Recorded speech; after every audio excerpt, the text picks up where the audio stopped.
খেয়াল করো এখানে যে লাইনটা দেখছো না, হ্যাঁ হ্যাঁ কালো লাইন যেটা, লাইন এটা সরাসরি বোর্ড এটা থেকে সরাসরি মেন, এখানে। না না একের কান সবাদি মায় কথা কবের আগে বাদ কিনলে বললো।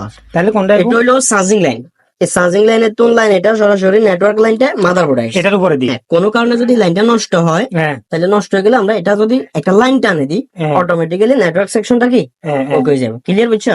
এখন কি দিয়ে খুলেন ভাই এখন এখন ইয়ে দেখলি আমরা একটা গিফট আনছি ভাইয়া কি গিফট? সাবিন সান ইজেতে কষ্ট হয়েছে কিন্তু হ্যাঁ। খুলতে আমরা ছোট হয়ে আতো হয় না ইজেতে সান সাই একটা না জায়গা দিছে উড়ে সাথে আবার কিছে বয় এন্দি বয় আমি এর বইতাম ওস্তাদ তো তুই আয় বলে কি বসা পাইছ না না বেটা বেয়াদব এ ভাইয়া উনি না করছেন আয় তোর কম তুই ইলে কি বলবি নাকি বেয়াদব ভাই সত্যি ইজে কিতাম কার ফ্যান কারেন্ট দিয়ে দিলি লাগছি এগুলো টিভি বেস করে যারা এগুলো ব্যবহার করে তুই কি টিভির কাজ শিখবে লাইছস রে? টিভির কাজ শিখবে লাইছস নে তোর মারা যদি আইডি সামনে আসি যা তুই যাবে তোর আমার ভাইয়া আর হইতো না উড়ে যায় এটা যে আমি মানুষের মোবাইল নষ্ট করে তোমার বদনাম করবি উঠ যা যা কালে আইতাম না না আর ইচ্ছা তুই তোর আমার ফোন দিবে লাগবে কথা কম